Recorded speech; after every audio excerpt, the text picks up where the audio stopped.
বন্ধুগণ সবাইকে নমস্কার। আজকে চিত্র ফ্যামিলি ব্লগ থেকে আমি ছোট কাজলি মাছের গুঁড়া তা দিয়ে আমি চচ্চড়ি করব। সঙ্গে সঙ্গে থাকবে আলু কুচি, পেঁয়াজ, রসুন, কাঁচামরিচ আর সামান্য ধনিয়া পাতা। প্রথম আমি শুরু করি। এখন আমি চুলা অন করি। চুলার উপর কড়াই দিলাম,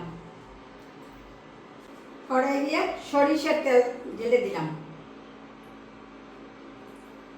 তেল গরম হয়েছে কাজলি মাছ রান্না করার জন্য। আমি এখন পেঁয়াজ কুচি দিয়ে দেব, সঙ্গে দেব কিছু রসুন কুচি,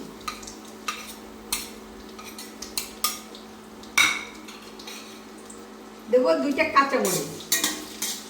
এখন আমি পেঁয়াজ, রসুন, কাঁচামরিচগুলো একটু ভালো করে ভেজে নেব। এই ফাঁকে আমি এই কাজলি মাছে একটু হলুদের গুঁড়া আর একটু লবণ দিয়ে ভালো করে একটু মেখে নেব। সঙ্গে দেব কাঁচা সরিষার তেল। দেখে এটা ভালো করে একটু মেখে রাখবো।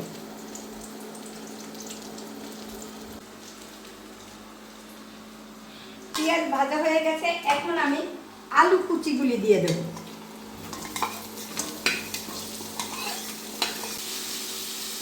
এর ভিতরে দেব আমি লবণ, দেব আমি হলুদের গুঁড়া দিয়ে ভালো করে নেড়ে দেব।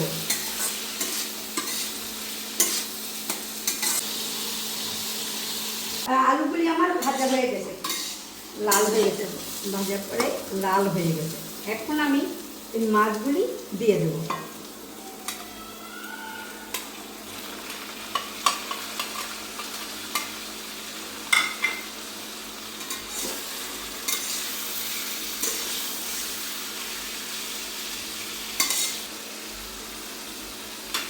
সঙ্গে দিয়ে দেব 3টা কাঁচামরিচ,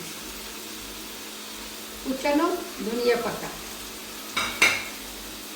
আর দেব কয়েক টুকরা টমেটো দিয়ে আবার একটু নেড়ে দেব। কারণ ছোটো মাছ বেশি নাড়াচাড়া করা যাবে না, আজকে দিয়ে ভাজতে হবে। এখন ঢেকে দেব।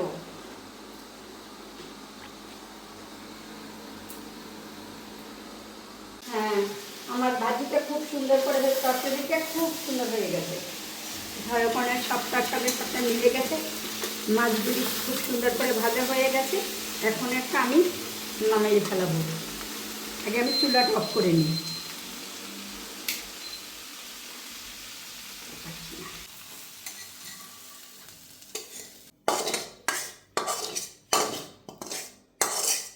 কাজলি মাছের চচ্চড়িটা আপনাদের কেমন লেগেছে? যদি ভালো লেগে থাকে তবে আপনারা লাইক দেবেন, সাবস্ক্রাইব করবেন, কমেন্ট করবেন।